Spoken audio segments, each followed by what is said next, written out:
Hi everyone, I'm Mike. Nice to meet you. Today I'm going to talk to you around AI and what it can do in the project space. And what's interesting, I think, about this talk is it's not really specifically just about projects. This is what we're going to look at is how AI is changing how most businesses are having to operate now and different techniques and tools that they can apply. So I'm not going to be looking at one specific tiny tool and showing you how that works. I'm going to be explaining more in sort of general terms what this wave is doing and the opportunities it gives to us. Little disclaimer that I gave parts of this presentation to High Speed 2 just for their Christmas, High Speed 2, the big train line. I was a guest speaker there, and just before Christmas, I was presenting to their stations team. So there's a bit of that content that's in here. So some of the examples I use are very HS2 based. But first off, let's just have a look at this. So this is, when I speak to people about AI, sometimes they go, oh, it's this, what is it? What does it look like? And I think there's quite a few learned people who like technology here. So you've probably got a deeper understanding than a lot of the people that I talk to day to day about AI. But sometimes they look at stuff and they go, oh, it's kind of, you know, it melts our brains a little bit. We're not quite sure how it works, what we can do with it, that kind of thing. This example, this image was actually something called Echoes of Living Earth, which was created by Refik Anadol. And if has anyone ever been to the Serpentine Gallery in London? Okay, so it was on around kind of a space like this with wall-to-wall sort of screens, and this kind of thing was playing. And basically what he'd done is he trained an AI model on National Geographic data. So he took National Geographic photographs and data and trained that to make a visual model, which is great. And it's a new thing. And I heard some people saying, I like it, I don't like it. And that's fine. And I think AI is a bit like Marmite, but one of the things I will make very clear is that it's like Pandora's box as well. And the box is well and truly open. There's no putting it back.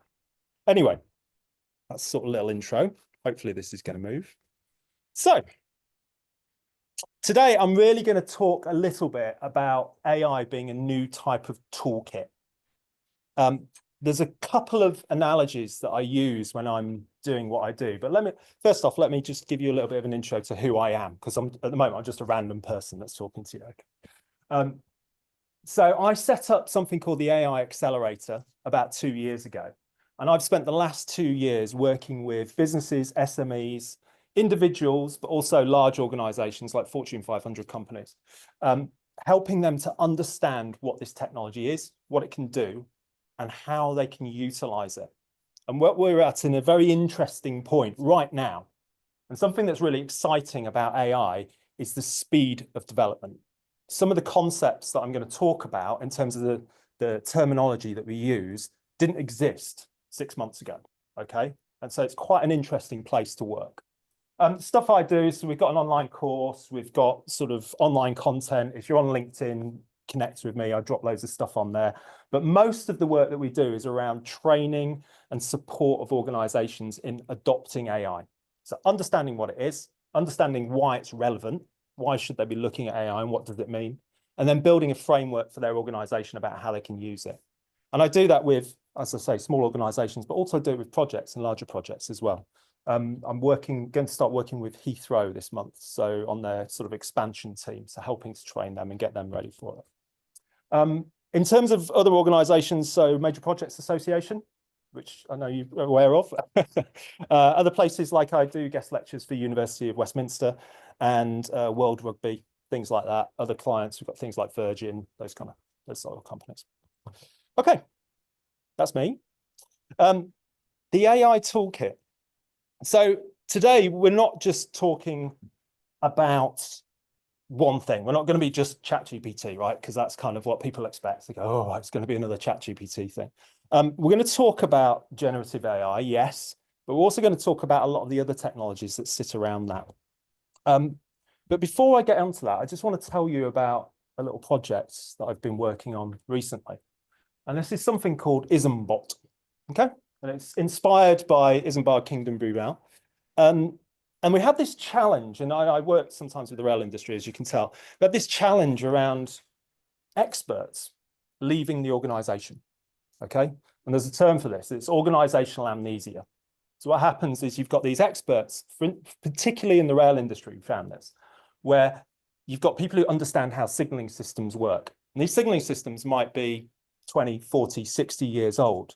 You've got these experts who just know how they work, and they haven't passed that information on, and then they retire.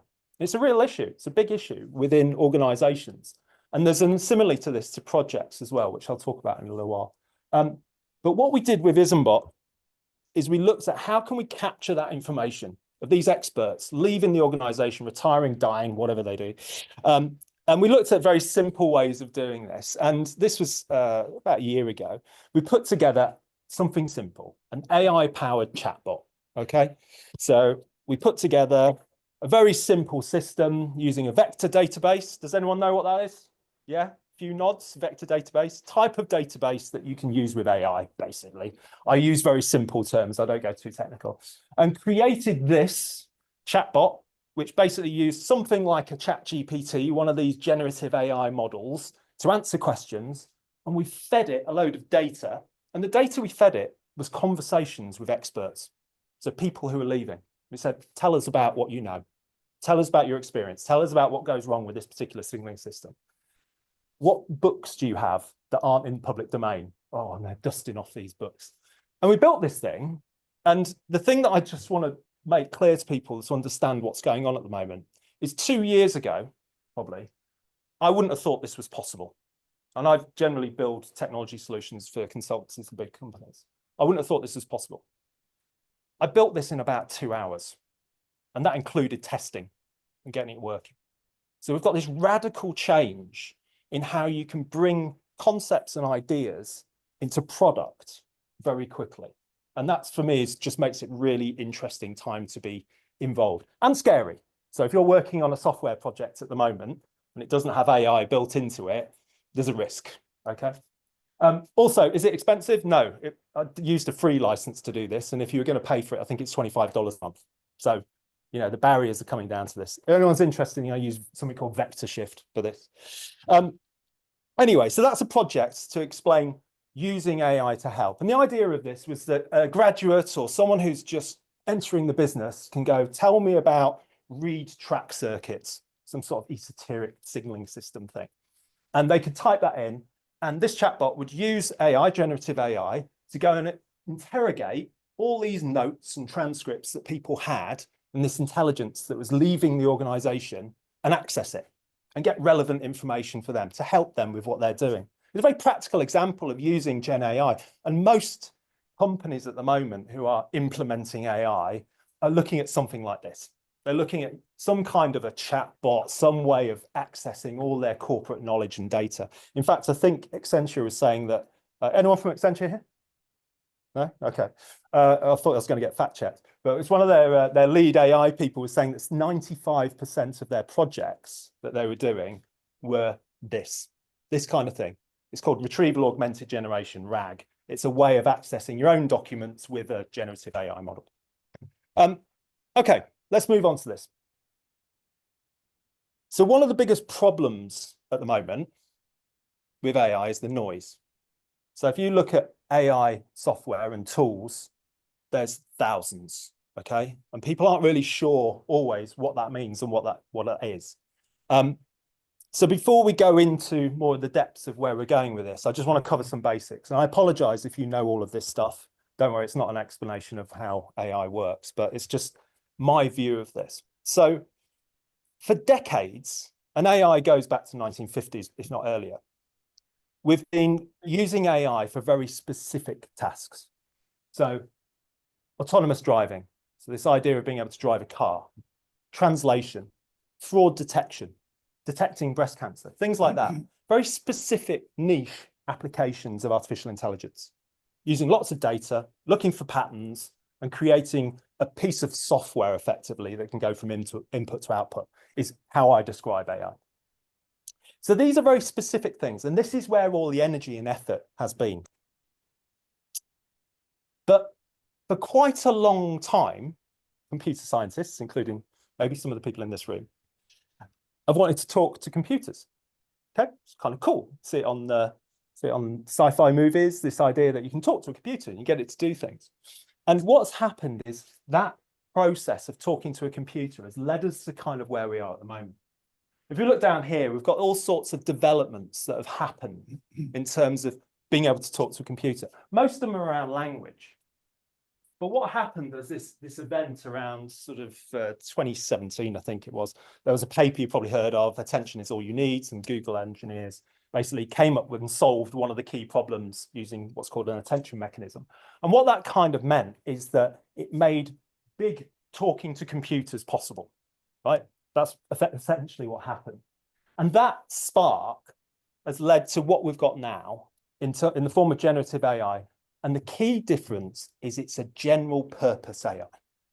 And it's a general purpose AI that anyone can access. I mean, you can access these tools for free now. You all know this. I'm sure. Has anyone not been on like a ChatGPT or a Copilot or something? I'm guessing you've all at least had a go, if not a coding on it. Okay, so maybe the odd person here.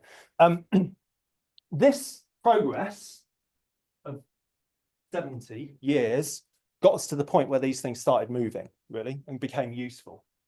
This progress over the last couple of days, weeks, months, things are really exponentially changing and how we can use these.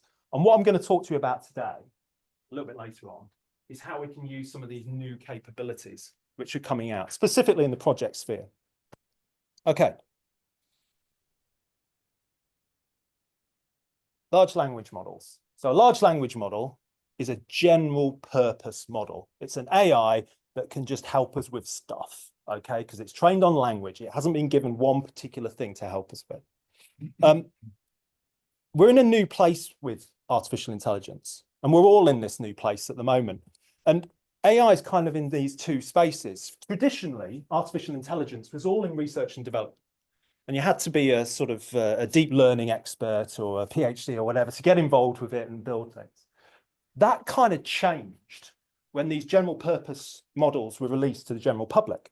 And we all got the ability to use our Geminis, our Copilots, our Anthropic Claudes, things like that, our Groks. And the term this is now used, and apologies if you've heard this before, but when I started this, we didn't have this term, but now we do. This is how the taxonomy has changed. Is this foundational AI is the building the models bit. Applied AI is using them. And using these models to do stuff is kind of where industry is at the minute. So historically, it was all about building your own model, doing very specific specialist things. Now we've got essentially, can be referred to as an alien technology that allows us to do all sorts of things. And we're not even sure we know all the things that it can do yet. So this is where commercially in enterprise, all the energy really is going that we're seeing. It's around applied AI. How do you take this new technology and apply it to your business and use it? So these large language models, I sort of mentioned it there a little bit, is there's this idea where if you feed them more data, give them more processing power and train them for longer using different algorithms and more parameters, they can do more stuff, okay? Now, if something's not explicitly programmed to do, so it's a task that it's not been explicitly programmed to do, but it can do it, does anyone know what that's called? And there is a prize if anyone does. Any guesses? Okay. It's called an emergent ability, okay? An emergent ability is kind of when you get these general purpose AIs and you give them lots of power and lots of training, and you lots of parameters, and you make them massive, they can just do stuff. And you only find out by trying. And that's quite interesting because what we're finding, and there's usually one that pops up every day. One of my favorite ones that came up the other day was about how to befriend a crow. Okay, so someone tried to use one of these models to help them befriend a crow.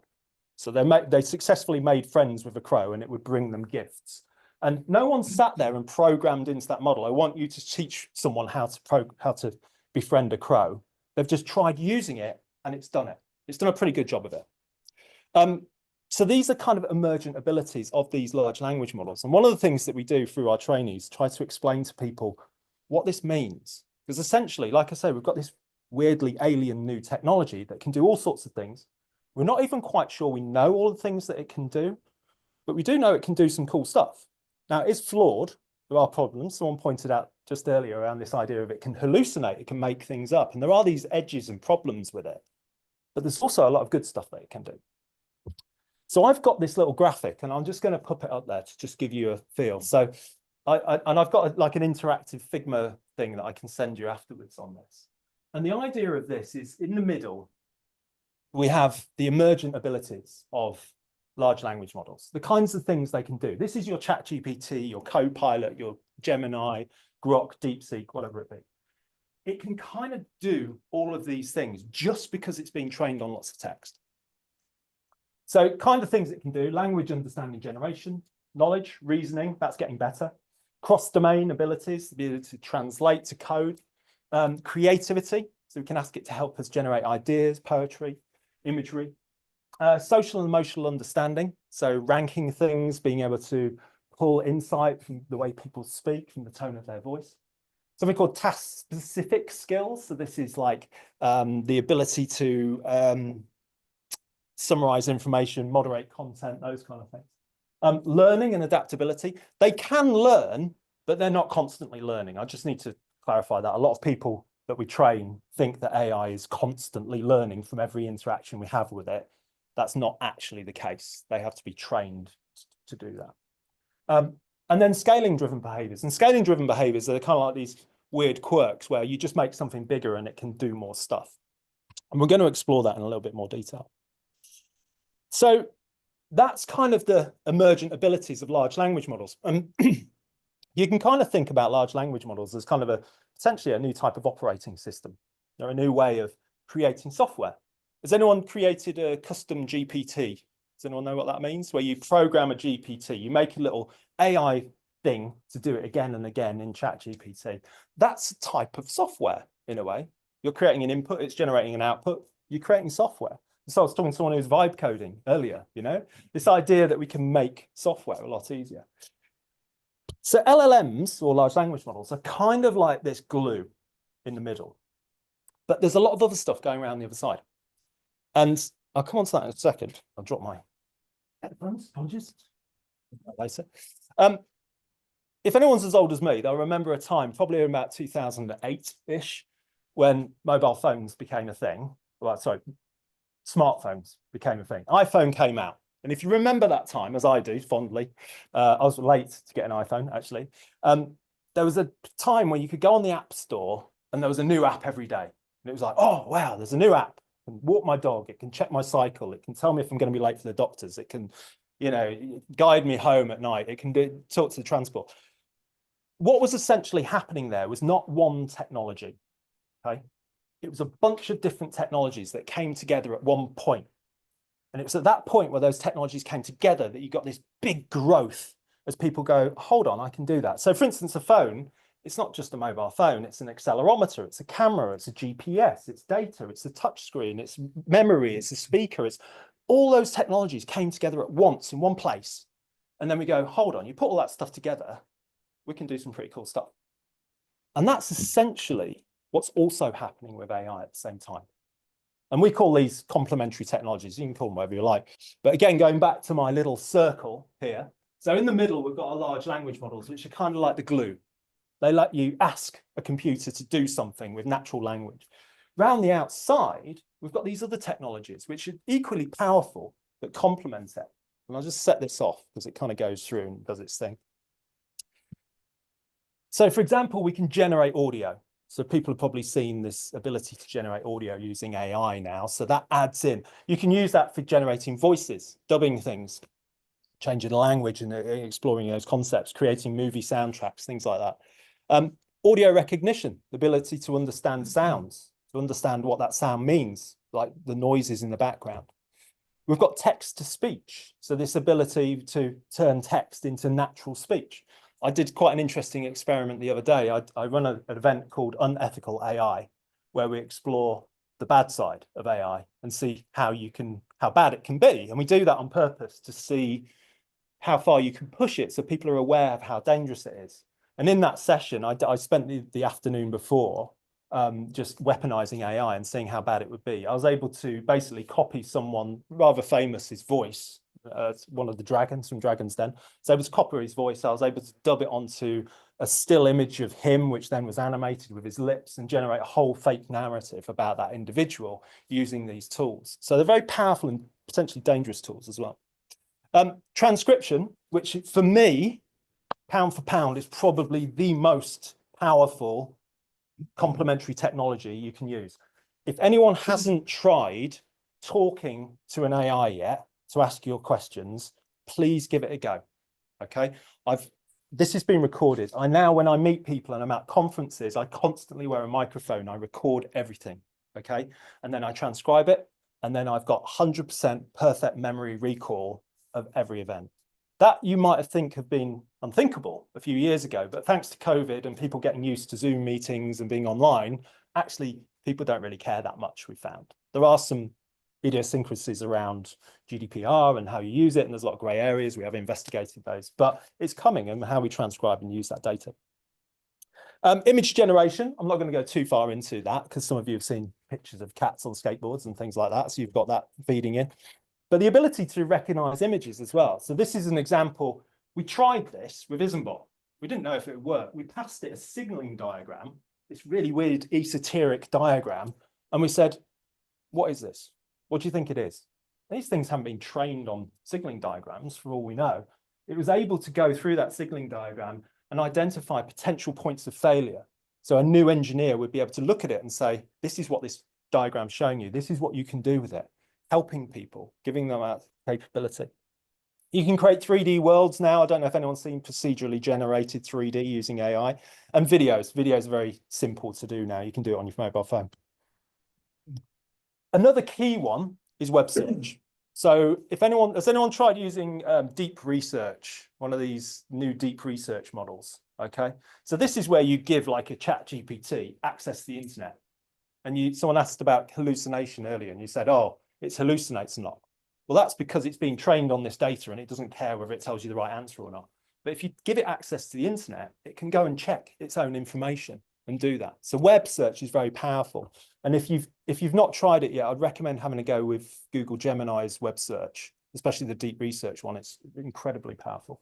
I talked about it a little bit earlier, this retrieval augmented generation. This is where you give your corporate information or your personal information to one of these models. So it doesn't have to be trained on it. It's kind of like using an engine. It's like, I'm going to use Ferrari engine in my car, and then I'm going to stick it in my go-kart. It's like, this is your go-kart, right? You can stick it in. You can still use the Ferrari engine, but you've got your own go-kart. It works like this. If anyone's interested, I can go into the details of that, but it's not that interesting. All it means is you can give access to these engines, these cognitive engines. You can give them access to your documents and get it to look through, find useful stuff. Okay, I'm nearly there with my circle, and this grows by the day, unfortunately. Knowledge graphs, bit like RAG, automation. So if you've seen things like Zapier, Make, N8N, there's now no-code solutions. Where if you want to make your own software, you can just hook things together using visual interfaces. So you can say, if I get an email, I want you to send me another email. I want you to update a spreadsheet, things like that. What we're seeing is there's a huge explosion in that. And using these models to help with that is very, very popular in organizations at the moment. Agentic AI, and I just need to cruise through all these so we cover them. Agentic AI is where we actually just give the models, we say, right, we just want you to act on my behalf. Okay, so I want you to order me a pizza. And it will go through, it'll take your bank details, it'll go order the pizza, it knows what preferences you've got for that. Brings in all sorts of interesting new behaviors when we've got agentic AI, because there's this thought experiment where you could say, well, I could theoretically today program an AI to ring around every restaurant in London using a voice, ask what's on the specials menu, create a database, come back, recommend to me which restaurant to go to based on my preferences from 1,000 voice calls, and then make a booking for me, which sounds amazing, kind of. But then put yourself into the shoes of the organizations or the restaurants that are getting calls from AI agents all the time, okay? So it's going to become a bit of an arms race, that. Data collection, so web scraping, the ability to scrape all that data from what people are saying on Facebook and what people are saying on LinkedIn, or examples there. And then we get things like synthetic data. So this idea of we're running out of data because these big models have been trained on pretty much the whole of the internet. So where do you go next? Because they need data. So you can start to create synthetic data. Anyway, quick whistle stop of complementary technologies. All these things, the other bits around the phone that we talk about. Now I just want to talk to you about how you apply these things, right? So this is the me. I've got I'll leave a couple of these out. I use these when we're talking to people. So one of the things in AI Accelerator is that we started very early identifying use cases for AI. And in here, we've got 52 different use cases. We've got about 1,000 and growing, actually, of different use cases. And just to put that into perspective, the Turing Institute, which is like the government-sanctioned home of AI, has about 200 at the moment, weirdly. But I'll leave some of these for you to have a look at. And the key thing for us with AI is helping people to understand how they can use it. How can you make that app, you know, the dog walking app, how can you make that clever thing that brings together these different technologies and helps you? And looking at this specifically as a project, I can give you a few examples of where this is going. And I want you to think, yes, think of it as a project, those who are in projects, but also those who aren't in projects, think about how this might apply to a normal another type of organization. So I mentioned it earlier, this idea about organizational memory, people leaving organizations, retaining that information. For me, one of the superpowers of this type of technology is it makes it very easy to get stuff from here into here, or on a sheet or page. You can talk it, you can put it out, you can get your ideas out, it can tidy it up for you. If you haven't tried it yet, try using one of these models to write you an email with your voice. I do it all the time. I hardly even touch my keyboard anymore when I'm writing emails. I will literally say, I want to write an email to this supplier, they're late with the payment, write me a polite note that I can send to them, blah, blah, blah. And it will just generate something that's relatively professional. This organizational memory thing is great because what it means is that we can extract information, knowledge, experience, insight in an unstructured way. So it doesn't have all to be in databases from people using their mouths, their minds, even asking them the questions. We can ask this type of technology to help us generate the questions that we ask them. So it allows us to get the ideas out better. You can also use it as a way to get ideas and insight back in. So one of our favorite workflows at the moment, for those who really want to geek out, is we use, so someone says, right, I want to research a company or an organization. We use a tool called Deep Research, Gemini, and we say, right, do me some deep research on this organization. It will go off, it will spend half an hour going to 600 websites using a reasoning to go through all of those websites for you and come back and write a complete summary of that organization from the viewpoint you want. We then take that summary and we put it into something called Notebook LM. Has anyone heard of that? Okay, we put that into Notebook LM. Notebook LM takes that summary and generates a podcast of two people talking, AIs, about that subject. We then take that audio and we put it onto our headphones and then we go for a walk. And essentially what you can do is you can condense 600 websites worth of knowledge and insight into something that you can digest while you're taking the dog out for its daily dump, whatever it does. So there's very powerful techniques from getting information out of your head and back in, and that works from an organizational perspective as well. I'm going to show you a little clip now. Does anyone know Dominic Cummings? Yeah? Okay, not the most popular person in the UK, if you are, depending on which way you sway on Brexit. However, I'm just going to play you this clip from Dominic, and then we're going to have a chat about it. Hopefully we get the audio.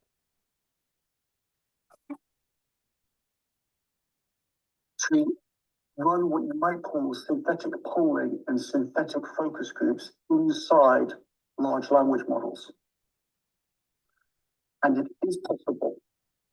So, for example, if you were here now on this laptop, if you have a normal political discussion about an election and you say, so-and-so is going to do an advert on blah, blah, blah, blah, and they're going to put it in Pennsylvania, and they think that it's going to display women between 30 and 50 who are non-college graduates living in Pennsylvania of this message on TV. Okay, well, you might post it and they go off, and you might be focusing people and focusing people with people. And that takes time, and you have to get them in a room, and you have to have a discussion guide, and the normal time cycle for this is, say, a couple of weeks if you do it very, very quickly. And you'll spend many, many thousands of dollars on it. A lot of companies charge like between $5,000 and $10,000 for a focus group to talk to like 6 or 8 people.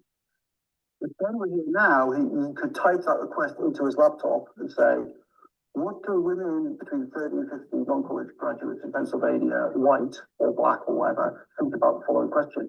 And it will generate a focus group transcript of synthetic voters. And if you compare that transcript of synthetic voters, by that I mean the people don't exist, right? They're synthetic creations created by this, linear algebra inside the model. You compare the output of that with an actual focus group transcript of the same people, most people can't tell the difference between the two. And you can generate that in 30 seconds. So this is a really interesting capability, one of these emerging abilities. And people have used large language models. You'll hear this saying about roles. You start assign a role to it. It's like, you are my teacher. You are explain it like I'm 5 years old. You're assigning a role. Effectively, what you're doing is you're giving it contextual information about how to respond. But these models are very good. The general purpose models are very good at taking on different viewpoints. People are using them as therapists. People are using them as teachers. They're using as all sorts of things. But from a project perspective, sorry, I need some water. We can use it to test viewpoints and working with stakeholders. And this is an example for HS2 that we're looking at. And for HS2, you've got different stakeholders, and they might be in your business, your charity, whatever you do at work, home. You can create these personas of people that don't exist, but represent your clients, your customers, your suppliers, whatever they might be. And you can create them, and you can create them and make them very detailed. So you can use things like the deep research to create these highly detailed personas. And then you can pass these personas to one of these large language models and say, I want you to act as that persona. What do you think about this message? And how do I refine this message and make it better? And this is what we're doing. We're doing a lot of this with PR and comms consultancies at the moment, where we're looking at identifying very detailed personas of their customers and then using that to tailor messaging. Without having to go and run focus groups, we can actually spend time finessing messages and finding out what works and doesn't work using these synthetic personas. And it's a very powerful technique. This doesn't replace asking actual people, but the point is you can do this in a couple of minutes. So you can test messaging, ideas, and interactions with stakeholders from a project perspective very quickly. Okay. You can also use them for scenario testing. You do this a lot, actually. This is quite powerful, and it's one thing that I think some people are very surprised when you explain. So say you're working on a project and you've got this like 10% reduction in the lift machinery room, something really boring like that. So your project change that you have to make out. You could walk around and ask everyone on that project what they think about that change and what it would mean, okay? Or you could load those personas of a head of plant, procurement manager, whatever it might be, into one of these models. So this is the change that we're proposing. What would this person say about that change? And as a first pass, when you're looking at generating ideas, looking at the impact of change on projects, you can use this as a method to explore viewpoints from different people and different perspectives. And again, this is, I'll take you through here. We use this, and it may not tell you things that you didn't know from your perspective, but it definitely covers some of the holes you might have in your understanding and those viewpoints and those perspectives. So here, with, for instance, procurement manager, the O&M manager, and the health and safety person, they're talking about from their viewpoint, but they're not talking anything. This is using one of these general purpose AIs to help us broaden our thinking. One of the things I refer to AI is it's outsourced cognitive effort. It's doing thinking while you're having a cup of tea. It's that sort of thing. It's not a replacement for these roles, but it's a nice, quick way of testing your thinking and augmenting your abilities.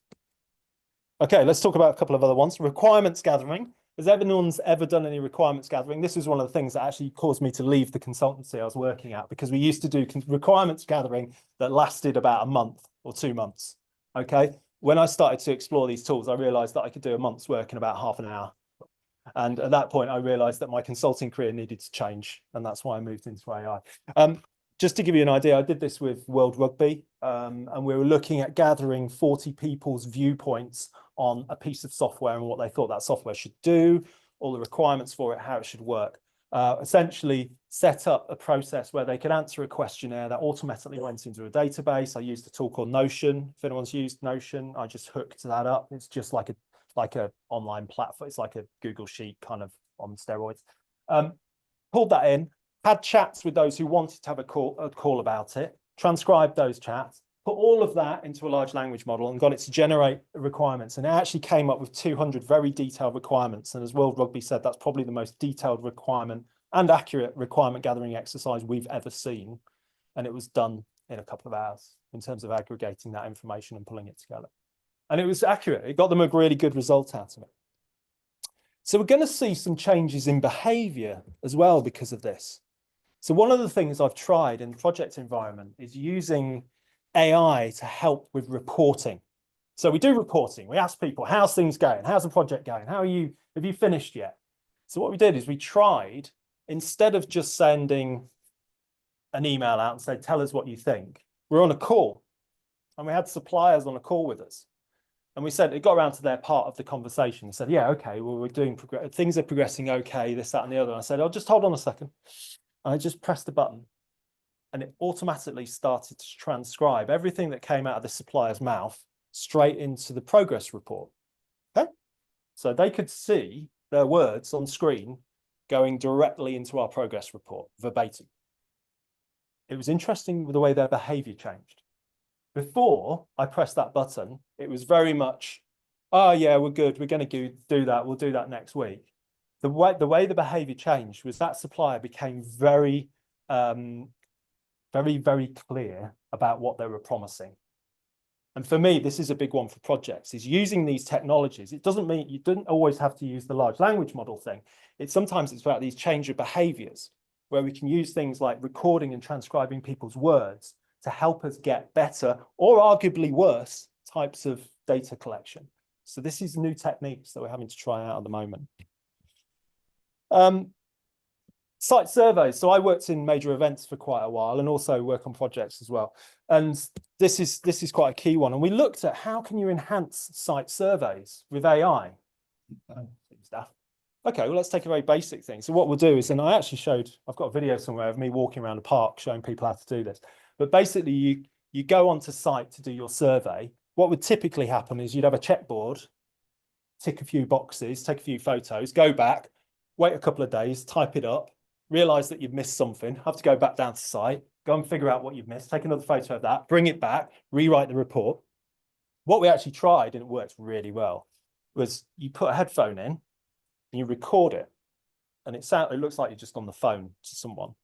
But we'd also pre-generated using AI. We said, right, we want you to give us a really comprehensive list of questions and things we should do on site.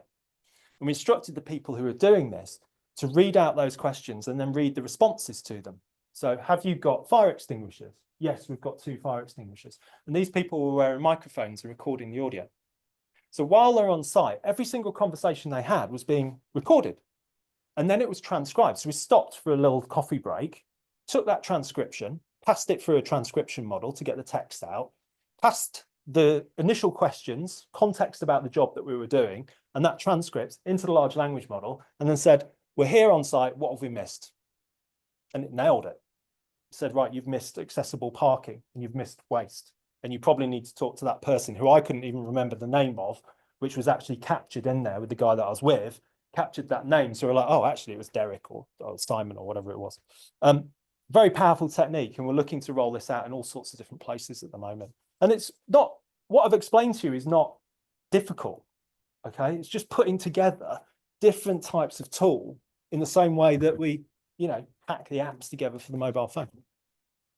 I'll talk about bias quickly. Sorry, I'm running on slightly here. We talk about bias reduction. AI is like a gun, right? It's got no morals. It can be used it can be weaponized, it can be evil and horrible, or it can be used for safety. Yeah. So it can be a security thing or it can be a terrorist thing. A lot of people worry about the bias that's built into AI models. They're trained on the internet, which is inherently a biased place. It's a horrible place sometimes, and it's trained on that data. However, you can use it to tune out bias. So we've done some experiments with one of my colleagues had a spinal injury and he works in this area. And we're looking at ways to detune job descriptions, which were discriminatory against people with spinal injuries. I wouldn't even know how you discriminate against someone with a spinal injury. But he was explaining to me, it's like, if you say that you have to be there at 9 o'clock, that's almost impossible if you're in a wheelchair and you're in the center of London, because it's just too busy. You can't get around. So you need that flexibility in your working. So it helps us by passing information in and asking it to spot things that can help us with that. The last one, second to last one, that I think is really interesting. So this is around project alignment. So once you start using these tools a lot, you can start, and everyone's using the tools, you can start doing some pretty smart things, some quite interesting things. So let's assume that everyone's using ChatGPT to write their reports for a project. And they're saying, right, what I'm going to do next week. And into ChatGPT for that project, there's some context that says, oh, this is the project, it's HS2, we're digging the tunnel, whatever it might be. This is the project. And everyone's using that context and the model to generate things, job descriptions, reports, things like that. Now, let's assume that there's something happens, a health and safety incident, something like that. And the CEO says, right, we need to be more about health and safety. Typically, historically, the CEO would have to go around, create some briefings and brown bag talks and get everyone together and incentivize people, change the KPIs, all that kind of thing. In theory, if everyone's using these models, that CEO would be able to insert a little piece of context that says, make sure we focus on health and safety. And that could propagate through all the use of AI throughout the organization. And it's kind of a new way of having a steer or a rudder for an organization, is injecting specific pieces of context into the way that people use these models, which I think is really interesting. And you can take this a little bit further. And this is me pushing this to the next boundary, which I think is quite interesting. So some old colleagues of mine, one of them's passed away now, Mike Nichols and Steve Jones, working for Nichols. I used to work for Nichols, the consultancy, had this idea of projects having a personality. And they looked at it, and different projects have different personalities as they go on. But typically what they found is there's a personality of a project. At the start of a project, it's very siloed. So say you're building a house. The spark is the electricians, all they care about is the electrics. The construction guys, it's the foundations and the walls. The landscaper, it's about the garden, okay? And as you move along the project, you kind of have to bring these silos together. You crunch them together and you say, oh, guys, you know, that wall won't fit there. The grass is going to get in the way of that. That's drainage isn't working. And you have these big problems on big projects for the same reason. You've got very siloed views, very expertise views of people building things. And then it comes together as a big crunch. And I worked on Crossrail for a bit. I helped with their testing information systems. And we definitely had that thing where you get this crunch. You've got tunnels, you've got trains, you've got signals. You put them all together and then suddenly it doesn't quite work because they don't really talk to each other. So you've got this problem of trying to bring things together. And that personality of a project was something that was inspiring what I was exploring with this. And this is what we're looking at the moment. And this is like right state of the art in terms of projects and where we go. This idea of embodying the project with its own personality. Okay? But we use AI to do that. So what we could do theoretically, so even if you're running a project, so I run like a small local event, is I could give AI context about that event. I could feed it information. So I might give it things like, let's see if this shows up. A name and identity. So give it its project name, its nickname, branding, language, tone, what its goals, its purpose are, where it stands ethically. So I'm treating the project as if it's a living, breathing thing. And then I'm saying, this is what the project, this is what you think. And then we get AI or Gen AI or a ChatGPT, a Copilot, whatever, to act as that project, as a person or thing. But we tell it has to use these ethical values and things like that. We also might feed into it historical context, contracts that we've signed, terms of reference, mandates, stakeholders, who's involved with it, lessons that learned from previous projects. We're going to feed that in so it knows them and it can think about them. Documented life cycle plans, all those kind of things. We'll feed it in knowledge about the stakeholders. Who are the key individuals? Who's its friends? Who's its enemies? What does it think about that? What relationships has it got? And again, this is just contextual information that we're feeding into one of these large language models. Risks, constraints, all those sort of risk registers, things that we do there, giving it access, letting it embody that thought. And then these sensitivities around the project. Let's see if I can do some more. I've got about 8 of these. Operation and technical knowledge. So let's feed it technical knowledge if you're doing trains, about trains, if you're doing events about sports, about overlay and things like that. Technical constraints and standards. So we're kind of embodying the knowledge of a project using the AI to act as a project, as a thing. We can feed it real-time information. We can say, right, here are the progress reports. This is what's going on. What do you think of that? And I'll go through a couple more and then we can look at how we'd use this. So interaction behaviors, where the guardrails are, how it should talk to people. You could use this when you're generating communications from the project. Maybe instead of some communications person writing what they think is right, we get the project to write that, embodied with the AI. I use embodied in the sort of theoretical sense rather than physical sense. Last one, feedback and learning. So building in there, we say, actually, this is what's happened. Something's happened. We tried doing that. We're going to feed that in as more contextual information.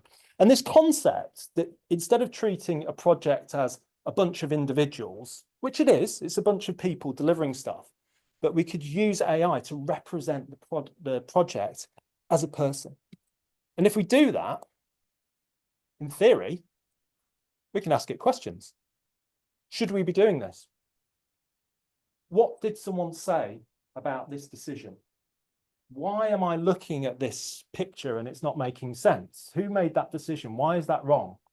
And because the project has got that memory, it understands, it's got all the notes and things that have happened for it. It can understand. There's a big one around team transition. So anyone who's worked in larger projects, you have this transition. You're building a house. You've got the architect, you've got the builders, and then you've got the O&M, the people who are putting in the fixtures and fittings, all that. You've got these handover phases in projects. And typically what happens is you've got different people involved. So an engineer or an architect might make a design decision about a door and say, right, this needs to be this high because it's accessible. Yeah.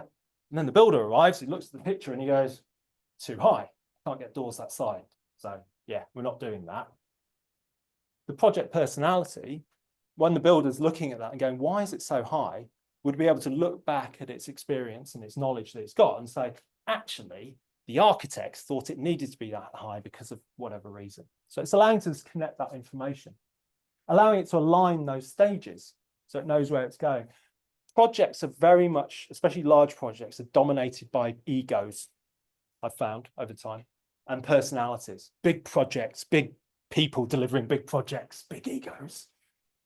For me, having worked in big projects, especially around knowledge management, I like the idea of an agnostic resource that can tell us reasonably whether that is an ego-driven decision or whether that actually makes sense rationally based on the contextual information it's got. Project memory, why do we do things? Getting new people onboarded. You know, if anyone's ever joined a project halfway through, you're going, what are we doing? Why are we doing this?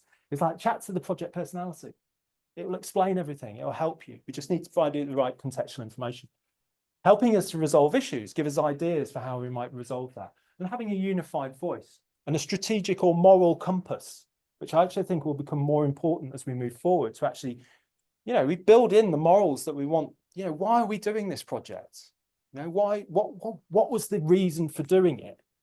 And people get a bit carried away in the delivery phase of projects sometimes where they just go, well, we're just delivering it. We want to deliver it. Is actually, does it still make sense to deliver the project? And having an agnostic resource like the project therapist effectively to look at that and be able to reflect. So that's a concept we're exploring at the moment, which I think is really interesting. And it's something that we're pushing away with Heathrow and a few others to say, look, what could we do here? And we're starting very simplistic and see if that works. So I thought I'd share that with you because it's quite novel. So where are we right now? So I'm kind of getting to sum up stage now around with AI, is that we are in this building with AI phase. Okay, it's like Lego blocks. It's like this phone thing. You can build stuff. The easiest integration you can do is copy and paste. Okay, you've got access to probably the most powerful technology that's ever seen the planet, and it's free. So go and have a go with it.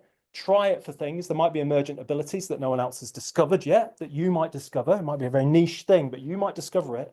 Most of the AI businesses you see at the minute, someone's discovered one emergent ability dating, transcription, meetings, I don't know, whatever it might be.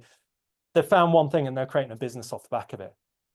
I don't think that's going to last very long. I think the SaaS model's dying now. We're moving into AI first, which is what's happening with businesses. This is around using AI to develop our conceptual ideas around software and how we're going to interact with it. Anyway, that's kind of it. Hopefully I haven't bored you to tears with that. I've tried to bring in some experience of the things that we're finding out in industry.